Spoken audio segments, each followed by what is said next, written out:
Allahu Akbar, Allahu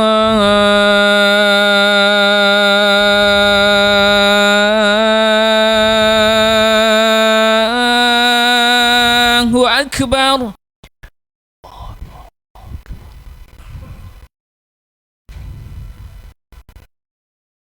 Allahu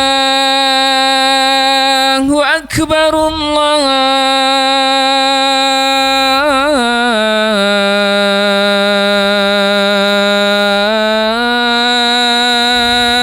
Akbar.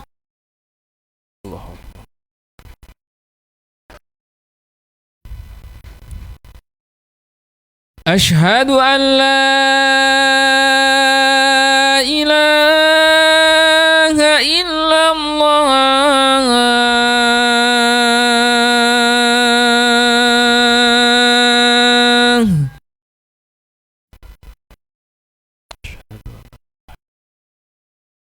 Asyhadu an la ilaha illallah.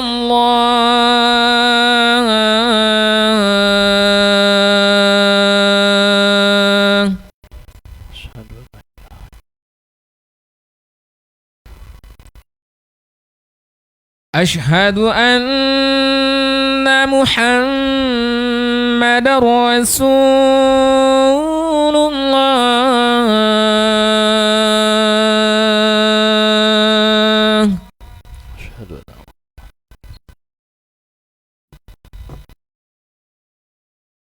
Asyhadu anna Muhammadar Rasulullah.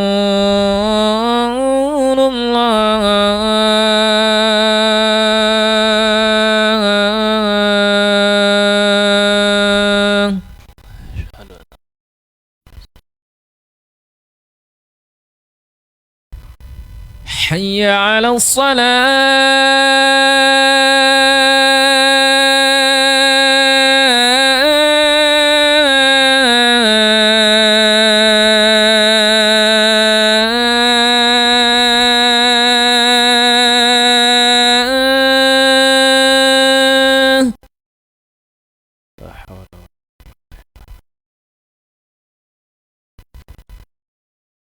Hayya 'alal salah.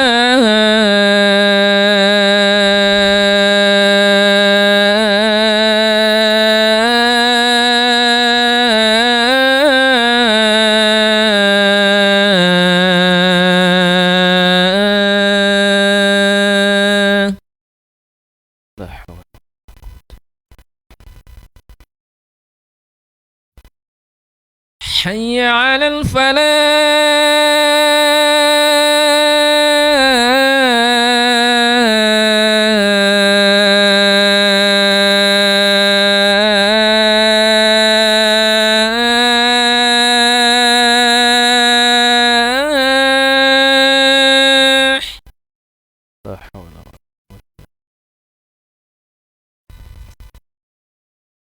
حي على الفلاح.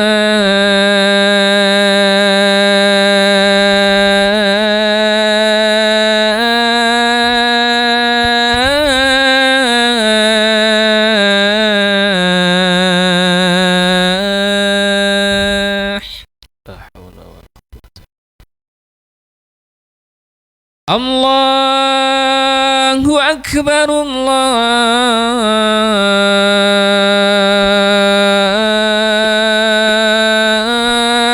الله أكبر. لا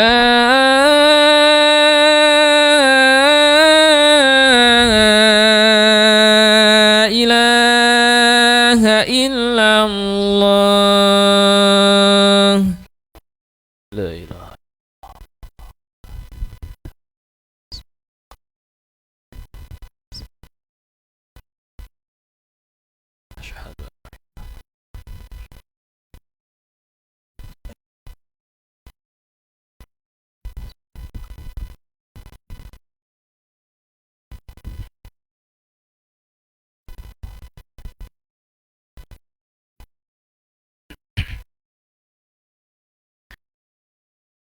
إن الحمد لله نحمده ونستعينه ونستغفره ونعوذ بالله من شرور أنفسنا ومن سيئات أعمالنا من يهده الله فلا مضل له ومن يضلله فلا هادي له أشهد أن لا إله إلا الله وحده لا شريك له إقرارا به وتوحيدا وأشهد أن محمدا عبده ورسوله يا أيها الذين آمنوا اتقوا الله حق تقاته ولا تموتن إلا وأنتم مسلمون يا أيها الناس اتقوا ربكم الذي خلقكم من نفس واحدة وخلق منها زوجها وبث منهما رجالا كثيرا ونساء واتقوا الله الذي تساءلون به والأرحام إن الله كان عليكم رقيبا يا أيها الذين آمنوا اتقوا الله وقولوا قولا سديدا يصلح لكم أعمالكم ويغفر لكم ذنوبكم ومن يطع الله ورسوله فقد فاز فوزا عظيما قال النبي صلى الله عليه وعلى آله وسلم ألا فإن أصدق الحديث كلام الله عز وجل وخير الهدى هدى محمد صلى الله عليه وسلم وشر الأمور محدثاتها فإن كل محدثة بدعة وكل بدعة ضلالة وكل ضلالة في النار أعاذنا الله وإياكم من الضلالة والنار اللهم آمين أما بعد segala puji bagi Allah Subhanahu wa taala yang kita yakin hanya darinya segala nikmat dan kebaikan bersumber. Dan kita yakin kita semua adalah miliknya dan hanya kepadanya kita akan kembali. Kemudian salawat dan salam semoga selalu tercurah untuk teladanan kita, idola kita, baginda mulia Rasulullah Muhammad sallallahu alaihi wa ala alihi wasallam. Dan semoga Allah tabaraka wa ta'ala mengumpulkan kita bersama beliau di telaganya Al-Kautsar dan juga di Jannah Firdaus kelak di akhirat. Allahumma amin. Masyarul muslimin rahimani wa rahimakumullah. Rezeki memang sudah ditakdirkan oleh Allah Subhanahu wa ta'ala. Masing-masing kita sudah ada jatah rezekinya. Bahkan 50.000 tahun sebelum penciptaan langit dan bumi, itu semua sudah tercatat. Allah Subhanahu wa taala berfirman di surah An-Nahl ayat ke-71, "Wallahu faddala ba'dakum 'ala ba'din fir rizqi." Dan Allah Subhanahu wa taala melebihkan sebagian kalian di atas sebagian yang lainnya dalam urusan rezeki. Disebutkan hadis oleh Imam Muslim rahimahullahu taala dari Abdullah bin Amr Ibn al-As radhiyallahu an, bahwasannya Rasulullah bersabda sallallahu alaihi wasallam, di mana Allah Subhanahu wa taala telah mencatat takdir setiap makhluk sebelum 50.000 tahun sebelum penciptaan langit dan bumi. Maka jamaah rahimani wa rahimakumullah, kita harus yakin masing-masing kita telah ditentukan jatah rezekinya oleh Allah tabaraka wa taala Rabbul alamin. Namun bukan berarti jika sudah ada takdir rezeki kita, kita tak perlu kerja dan berusaha. Bahkan seorang muslim akan tetap melakukan sebab-sebab yang nyata. Contohnya, Allah Subhanahu wa taala memerintahkan selepas salat Jumat untuk menyebar, berjalan di atas muka bumi untuk mencari nafkah dari karunia Allah Subhanahu wa taala, mencari penghasilan yang halal sebagaimana Allah Subhanahu wa taala sebutkan di surah Al-Jumu'ah ayat ke-10. Fa idza qudiyatis salatu fantashiru fil ard wabtaghu min fadlillah wadhkurullaha katsira la'allakum tuflihun. Kata Allah Subhanahu wa taala, maka apabila telah ditunaikan salat, yakni salat Jumat, maka bertebaranlah kalian, berjalanlah kalian semua di atas muka bumi dan carilah karunia Allah Subhanahu wa taala, dan ingatlah Allah Subhanahu wa taala Berzikirlah kepada Allah sebanyak-banyaknya agar kalian mendapatkan keberuntungan dan kemenangan. Kaum muslimin jamaah Jumat rahimani wa rahimakumullah. Maka selain kita menyerahkan urusan kepada Allah Subhanahu wa taala, bergantung diri, bersandar diri kepada Allah Subhanahu wa taala, menguatkan doa dan tawakal kita kepada Allah Subhanahu wa taala, kita sempurnakan penjemputan rezeki itu dengan ikhtiar, dengan usaha nyata yang maksimal dan sempurna. Dan ada beberapa kunci rezeki yang bisa kita usahakan sesuai dengan syariat Allah dan Rasulnya sallallahu alaihi wasallam. Kunci yang pertama adalah takwa. Dimanapun kita berada, peganglah takwa kita kepada Allah Azza wa Jalla. Kerjakan semua perintah Allah dan Rasulnya, dan jauhi semua larangan Allah dan Rasulnya sallallahu alaihi wasallam. Kunci yang kedua, tawakal kepada Allah. Peganglah tawakal kepada Allah Subhanahu wa ta'ala. Sempurnakan tawakal kita kepada Allah Subhanahu wa ta'ala dimanapun kita berada dan dalam urusan apapun. Sempurnakan doa, sempurnakan penyerahan diri dan urusan kepada Allah, dan sempurnakan usaha serta ikhtiarnya. Dan yang ketiga adalah istiqamah. Istiqamah merupakan kunci rezeki, di mana kita berusaha istiqamah di atas al-haq, kebenaran, di atas nikmat Islam dan iman, di atas nikmat hidayah tauhid dan sunnah Nabi sallallahu alaihi wasallam. Istiqamahlah di atas kebenaran. Walaupun mungkin ujiannya berat, walaupun mungkin kita dihadapkan kepada berbagai macam masalah. Dan faidah dari takwa yaitu akan diberi jalan keluar dan diberikan rezeki oleh Allah Subhanahu wa taala dari arah yang tak disangka-sangka. Faidah dari takwa, kita akan mendapatkan kecukupan. Allah Subhanahu wa taala memberikan kecukupan kepada kita dalam urusan-urusan kita, untuk kebutuhan-kebutuhan kita. Allah berfirman di surah At-Talaq ayat kedua dan ketiga, "Wa may yattaqillah yaj'al lahu makhraja wa yarzuqhu min haitsu la yahtasib. Wa may yatawakkal 'ala Allah fa huwa hasbuh. Innallaha balighu amri. Qad ja'ala Allahu likulli syai'in qadra."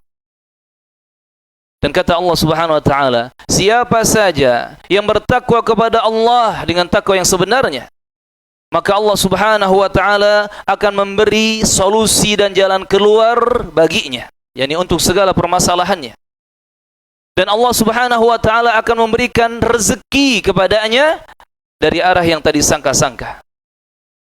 Maka siapa saja yang bertawakal kepada Allah dengan tawakal yang benar, maka cukuplah Allah baginya. Allah yang akan memberikan kecukupan untuknya, Allah yang akan menolongnya, Allah yang akan membantunya. Sesungguhnya Allah memenuhi segala kebutuhannya. Dan Allah Subhanahu wa ta'ala telah menjadikan sesuatu itu ada sesuai dengan ukuran dan takdirnya. Di ayat-ayat ini kita harus yakin bahwa dengan takwa, dengan tawakal kepada Allah Subhanahu wa ta'ala, serta dengan istiqamah di atas jalan kebenaran, jalan yang diridhoi oleh Allah Subhanahu wa ta'ala, maka kita akan mendapatkan rezeki bahkan dari arah yang tak kita sangka-sangka. Dan takwa itu jamaah rahimakumullah bisa diperbaiki dengan melihat apakah kita sudah menjalankan kewajiban dan melengkapi dengan amal-amal sunnah.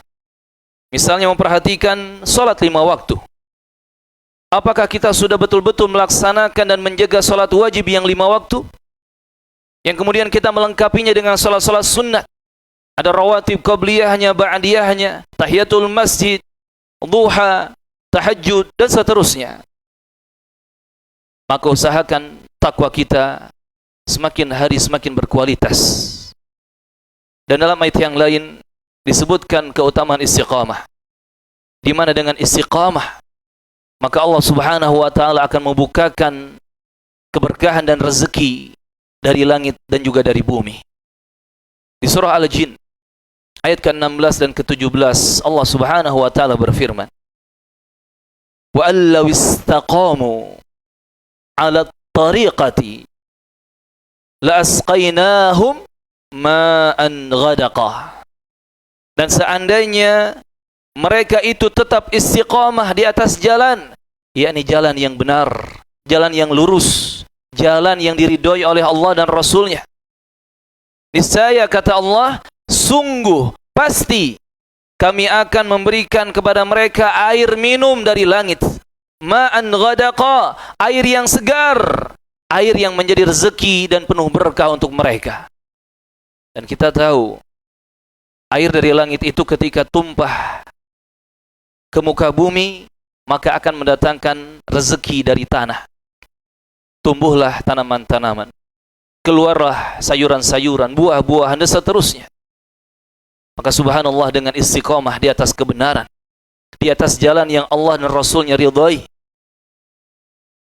manusia berhak mendapatkan rezeki dan keberkahan dari Allah subhanahu wa ta'ala, baik dari langit ataupun dari bumi. Kemudian jamaah rahimakumullah, kunci yang keempat untuk membuka rezeki, hendaknya kita memperbanyak istighfar. Kejarlah ampunan di sisi Allah tabaraka wa ta'ala untuk dosa-dosa dan kesalahan-kesalahan kita. Akthiru al-istighfar, perbanyak istighfar. Baik istighfar dengan iman hati kita, ataupun dengan lisan ucapan kita, ataupun dengan amal perbuatan kita. Kejarlah istighfar, perbanyak istighfar, agar dosa-dosa kita dan kesalahan kita diampuni oleh Allah subhanahu wa ta'ala. Kalau kita perhatikan beberapa ayat di surah Nuh, tepatnya ayat yang ke-10, 11, dan ke-12. Di sana Allah subhanahu wa ta'ala menjanjikan berbagai macam rezeki dan karunia bagi mereka-mereka yang selalu beristighfar kepada Allah tabaraka wa ta'ala.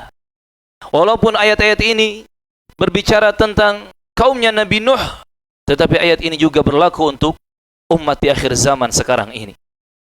Kata Allah tabaraka wa ta'ala, فَقُلْتُ اسْتَغْفِرُوا رَبَّكُمْ إِنَّهُ كَانَ غَفَّارًا يُرْسِلِ السَّمَاءَ عَلَيْكُمْ مِدْرَارًا وَيُمْدِدْكُمْ بِأَمْوَالٍ وَبَنِينَ وَيَجْعَلْ لَكُمْ جَنَّاتٍ وَيَجْعَلْ لَكُمْ أَنْهَارًا.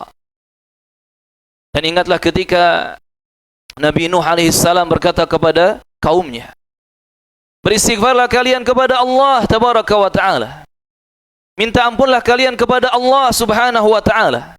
Sesungguhnya Allah Ghaffar, Maha Pengampun, Maha Penerima Taubat. Yursilis samaa alaikum midrara, niscaya setelah itu Allah akan mendatangkan air yang membawa kebaikan dari langit. Dan Allah subhanahu wa ta'ala, wa yumdidkum bi amwali wa banin, akan membentangkan harta benda kalian, akan memperbanyak harta benda kalian dan anak cucu keturunan untuk kalian. Wa yaj'al lakum jannat, dan akan menciptakan untuk kalian kebun-kebun yang subur. Wa yaj'al lakum anhara, dan akan menciptakan untuk kalian sungai-sungai yang bermanfaat airnya. Bahkan di ayat setelahnya Allah bertanya kepada kita semua, Allah bertanya kepada hamba-hambanya, ma lakum la tarjuna lillahi waqqara. Lantas kenapa kalian tidak berharap kepada Allah dengan pengharapan yang sebenarnya? Kenapa kalian tidak beribadah kepada Allah dengan ibadah yang benar? Kenapa kalian tidak bertawakal, tidak meminta, tidak berdoa kepada Allah dengan cara yang benar? Kaum muslimin, jamaah Jumat rahimani wa rahimakumullah. Dan ayat ini yang dipegang oleh para ulama untuk memberikan jawaban kepada para penanya yang mereka mengadukan berbagai macam permasalahan. Mereka diberi resep untuk memperbanyak istighfar. Pernah datang beberapa orang kepada Imam Al-Hasan Al-Basri rahimallahu ta'ala. Dia mengadukan kampungnya ditimpa musim pancaroba, paceklik. Kata Al-Hasan Al-Basri, akthiril istighfar, perbanyak istighfar. Datang orang yang lain mengadukan rumah tangganya, sudah menikah bertahun-tahun namun belum juga dikarunia anak. Kata Hasan Al-Basri, akthiril istighfar, perbanyak istighfar. Datang yang lainnya mengadukan kefakiran. Sudah lama hidup ditimpa fakir, serba sulit, serba susah. Beliau menasihati, akthiril istighfar, perbanyak istighfar. Sampai ada seseorang yang memperhatikan beliau dan bertanya, kenapa setiap permasalahan yang diadukan kepadamu Engkau jawab dengan jawaban yang sama, memperbanyak istighfar. Kata Hasan Al-Basri rahimahullahu taala, "Ala taqra qaulallah?" Tidakkah engkau pernah membaca firman Allah tadi di surah Nuh ayat 10 dan seterusnya. Dan ini juga yang pernah dialami oleh seorang penanya ketika bertanya kepada Syekh bin Baz rahimahullahu taala. Bertahun-tahun si penanya sudah menikah dan belum memiliki anak. Kata Syekh bin Baz rahimahullah, perbanyak istighfar. Ternyata beberapa tahun kemudian dia bertemu lagi dengan Syekh bin Baz dan dia menyampaikan kabar gembira. Wahai Syekh, alhamdulillah sekarang kami sudah dikaruniai anak. Kaum muslimin, jamaah Jumat rahimani wa rahimakumullah. Maka istighfar adalah kunci rezeki. Maka perbanyaklah istighfar. Terlebih dosa kita dan kesalahan kita lebih banyak daripada tetesan air hujan dari langit. Wal'iyadzubillah. Kemudian kunci rezeki yang kelima, hendaknya kita menjalin hubungan yang baik dengan orang tua kita, dengan kerabat kita, dengan keluarga kita. Sambunglah rahim yang terputus. Bersilaturahmilah dengan keluarga dan kerabat kita, apalagi orang tua kita. Disebutkan hadis oleh Imam Ahmad dan yang lainnya rahimahumullahu taala dari Anas bin Malik Abu Hamzah Al-Ansari radhiyallahu anhu yang menyebutkan Nabi bersabda sallallahu alaihi wasallam, "Man ahabba an yamudda man ahabba an yumadda lahu fi umrihi."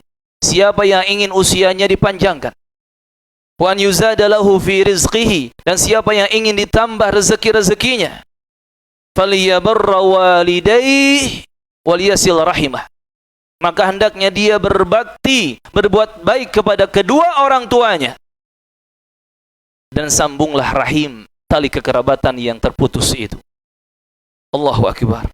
Kita diingatkan oleh Rasulullah sallallahu alaihi wasallam bahwa di antara kunci-kunci pembuka rezeki adalah baktinya seorang anak kepada kedua orang tuanya. Kapan terakhir kita menanyakan kabar orang tua kita? Kapan terakhir kita mengecup tangan orang tua kita, mengecup kening orang tua kita? Kapan terakhir kita bertanya, ya ummi, ya abi, apa yang kau butuhkan? Sebutkan, kami akan membantunya insyaallah. Banyak orang mengejar rezeki, banyak orang mengejar kerjaan, bahkan gaji. Banyak orang mengejar bisnis, tetapi mereka melupakan orang tua. Bahkan orang tua mereka ditinggalkan dalam keadaan serba sulit, serba susah. Padahal orang tua adalah kunci yang akan membuka rezeki dengan kita berbakti kepada mereka. Begitupun dengan silaturahmi, terkhusus kepada keluarga atau kerabat yang mereka berbuat jahat dan buruk kepada kita. Nabi mengajarkan kepada kita agar kita membalas keburukan itu dengan kebaikan. Air tuba harus dibalas dengan air susu. Itulah yang Nabi ajarkan kepada kita umat Islam. Termasuk ketika kerabat kita memutus rahim, maka kita datang kepada mereka dengan senyuman, dengan membawa buah tangan, dengan doa-doa kebaikan. Kita sambung rahim dengan mereka. Kita bersilaturahim karena Allah Subhanahu wa taala. Ahibati fillah rahimani wa rahimakumullah. Maka hendaknya jangan kita mengabaikan kedua orang tua kita dan juga keberadaan kerabat keluarga kita. Yang keenam, kunci yang akan membuka rezeki-rezeki adalah memperbanyak sedekah. Dan sedekah ini kita lakukan tidak hanya ketika kita diberi kelapangan dan kelebihan harta. Bahkan ketika kita di posisi sulit, di posisi susah dan sedang kekurangan, tetap kita berusaha sedekah. Walaupun sedikit, yang penting ikhlas. Walaupun sedikit, yang penting terus menerus dan istiqamah. Allah Subhanahu wa taala berfirman di surah Saba ayat ke-39, "Wa ma anfaqtum min syai'in fahuwa yukhlifuh wa huwa khairur raziqin." Dan segala apa yang kalian infakkan, segala apa yang kalian sedekahkan di jalan Allah, maka Allah Subhanahu wa taala yang akan langsung menggantinya untuk kalian. Allah yang akan langsung memberikan gantinya untuk kalian. Dan dialah Allah sebaik-baik pemberi rezeki. Dialah Allah yang maha memberi rezeki. Maka jangan pernah kita takut harta kita kurang, harta kita hilang gara-gara kita memperbanyak sedekah. Justru Nabi menjaminkan, ma naqasat sadaqatun min mal. Sedekah tidak akan pernah mengurangi harta benda kita. Karena hakikatnya harta benda yang kita keluarkan di jalan Allah, yang kita sedekahkan, yang kita manfaatkan untuk kemaslahatan Islam dan kaum muslimin, untuk umat manusia, hakikatnya sedang kita simpan, sedang kita tabung di sisi Allah Subhanahu wa taala, dan Allah Subhanahu wa taala akan mengembangbiakannya sehingga nanti kita ambil dengan sangat banyak di akhirat.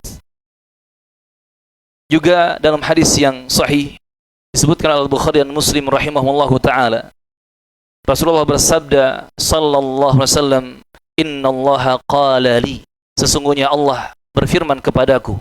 Berarti ini hadis qudsi di mana Allah berfirman, anfiq ilaik, berinfaklah engkau, bersedekahlah engkau, niscaya aku akan memberi rezeki untukmu.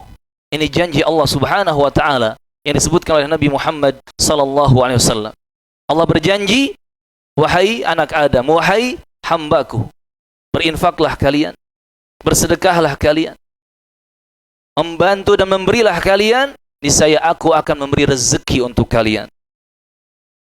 Kemudian kunci yang ketujuh, jamaah rahimakumullah, yang akan membuka pintu-pintu rezeki adalah bersegera untuk menikah ketika kita sudah mampu dan siap.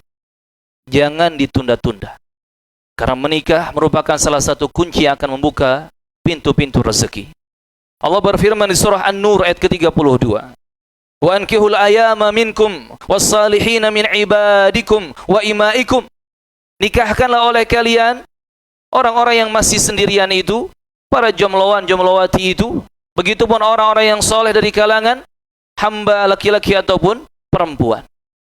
Iyakunu fuqara'a yughnihimullahu min fadlih. Perhatikan janji Allah, iyakunu fuqara'a, jika mereka yang dinikahkan, yang menikah karena Allah adalah orang-orang fakir, orang-orang yang sulit, orang-orang yang lebih parah dari miskin keadaannya. Yughnihimullahu min fadlih, niscaya Allah akan memberi kecukupan, Allah akan memberi kekayaan untuk mereka dari karunia dan keutamaannya. Allahu wasi'un alim, dan Allah itu maha luas rahmatnya, maha luas rezekinya, dan Allah maha mengetahui segala sesuatu. Maka Islam mengajarkan jangan takut untuk menikah.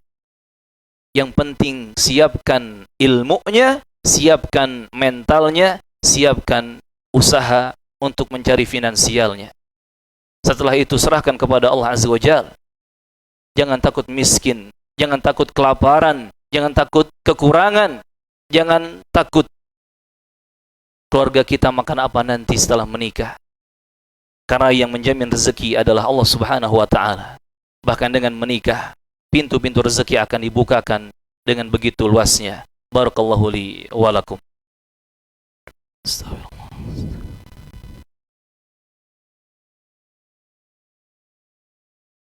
Alhamdulillahi hamdan katsiran tayyiban mubarakan fih kama yuhibbu rabbuna wa yarda. Ashhadu an la ilaha illallah wahdahu la syarika lah iqraran bihi wa tauhida, wa ashhadu anna Muhammadan abduhu wa rasuluh. Allahumma salli ala Muhammadin wa ala ali Muhammad kama sallaita ala Ibrahim wa ala ali Ibrahim innaka Hamidum Majid. Allahumma barik ala Muhammadin wa ala ali Muhammad kama barakta ala Ibrahim wa ala ali Ibrahim innaka Hamidum Majid. Amma ba'd. Di surah An-Nur ayat ke-32 kita harus meyakini bahwa pernikahan yang didasari ikhlas karena Allah, untuk ibadah kepada Allah, pernikahan yang mengikuti syariat Allah dan Rasulnya sallallahu alaihi wasallam, maka pasti akan menjadi kunci yang membuka pintu-pintu rezeki. Bahkan kata sahabat Abdullah bin Mas'ud Abu Abdurrahman radhiyallahu anhu, beliau mengatakan, iltamisul ghina fin nikah. Iltamisul ghina, carilah oleh kalian kecukupan itu, kejarlah oleh kalian kekayaan itu fin nikah, lewat pernikahan. tentunya pernikahan yang betul-betul mengikuti syariat Allah dan Rasulnya, yang betul-betul mengikuti aturan syariat Islam yang mulia. Kemudian kunci rezeki yang ke-8 adalah jangan lupakan salat duha. Karena salat duha akan membuka pintu-pintu rezeki biidnillahi ta'ala. Disebutkan hadis dari Nu'aim bin Hammar Al-Ghattafani radhiyallahu anhu, di mana ia pernah mendengar Rasulullah sallallahu alaihi wasallam. Hadis ini diriwayatkan oleh Imam Ahmad, Abu Dawud, At-Tirmidzi dan yang lainnya rahimahumullahu taala. Nu'aim bin Hammar mendengar Rasulullah bersabda sallallahu alaihi wasallam. Qala Allahu azza wa jalla, kata Rasulullah, Allah azza wa jalla telah berfirman, berarti ini hadis qudsi lagi. Ya ibna Adam, wahai anak Adam, wahai manusia, la ta'jiz an arba'i raka'atin. Jangan pernah engkau lemah, jangan pernah engkau meninggalkan 4 rakaat min awalin nahari, di awal siangnya. Maksudnya 4 rakaat salat duha. Akfika akhirah, niscaya aku akan memberikan kecukupan pada akhir siangnya. Allahu Akbar. Allah subhanahu wa ta'ala Rabbul Alamin, sang penguasa alam semesta. Allah yang menghidupkan dan mematikan semua makhluk, berjanji dalam hadis qudsi yang sahih ini, siapa yang mengerjakan salat sunat duha 4 rakaat, maka Allah subhanahu wa ta'ala akan memberikan kecukupan kepada hamba tersebut, bahkan sampai di akhir siangnya. Maka jangan pernah menyepelekan salat sunat, apalagi salat sunat duha, dan minimalnya kita kejar 4 rakaat dengan cara 2 rakaat sekali salam, 2 rakaat sekali salam. Insyaallah rezeki akan lebih dibukakan oleh Allah subhanahu wa ta'ala. Kemudian kunci yang ke-9, kaum muslimin jamaah Jumat rahimani wa rahimakumullah, bagi siapa yang punya kelebihan harta dan mampu untuk melakukan perjalanan ke tanah suci, jangan lupakan ibadah umrah dan haji. Jangan lupakan ibadah di tanah suci Makkah dan Madinah. Bahkan yang perlu kita persiapkan jauh-jauh hari sebelum harta benda adalah niat dan doa. Karena banyak kawan-kawan kita, banyak saudara-saudara kita yang dipanggil datang langsung ke tanah suci oleh Allah Azza wa Jalla dengan modal niat dan doa. Adapun rezeki, adapun jalan dan caranya, maka Allah subhanahu wa ta'ala memudahkan untuk mereka. Maka jangan pernah lupakan niat dan doa di dalam hati kita yang terdalam. Terus kita minta kepada Allah Azza wa Jalla untuk disegerakan dan dimudahkan bisa beribadah ke tanah suci. Allahumma amin. Kaum muslimin jamaah Jumat rahimani rahimakumullah, dalam hadis yang sahih Nabi mengatakan, ittabi'u bainal haji wal umrah. Iringkan oleh kalian antara haji dan umrah. Fa innahuma yanfiyanil faqra wadz-dzunub. Karena 2 ibadah tersebut, haji dan umrah, akan menghilangkan kefakiran dan dosa-dosa. Akan menghilangkan kefakiran dan dosa-dosa. Itu janji dari Nabi Muhammad sallallahu alaihi wasallam.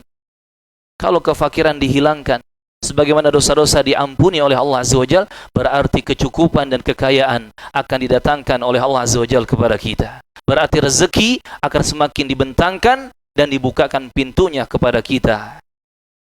Kemudian kunci yang ke-10, hendaknya kita memperbanyak doa.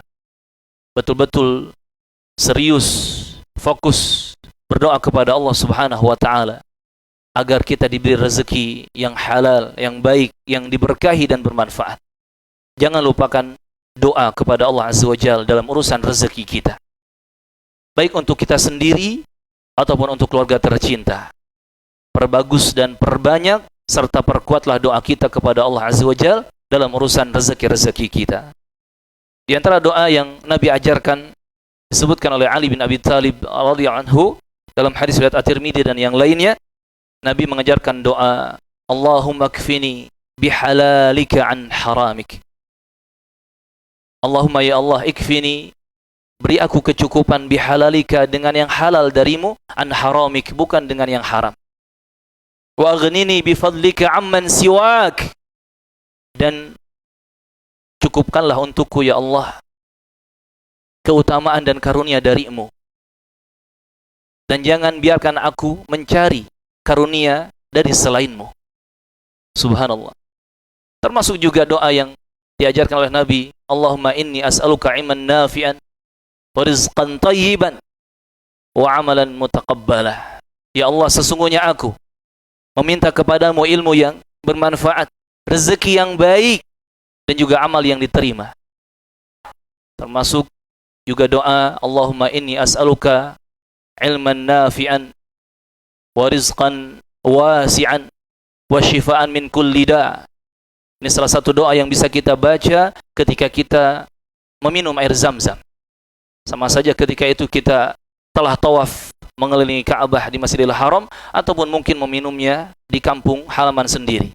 Dibaca doa ini, Allahumma ya Allah, inni as'aluka, sesungguhnya aku minta kepadamu ilman nafi'an, ilmu yang bermanfaat, wa rizqan wasi'an, rezeki yang luas, tentunya rezeki yang luas dan juga halal serta diberkahi, wa shifaan min kulli da, dan kesembuhan serta obat dari segala penyakit.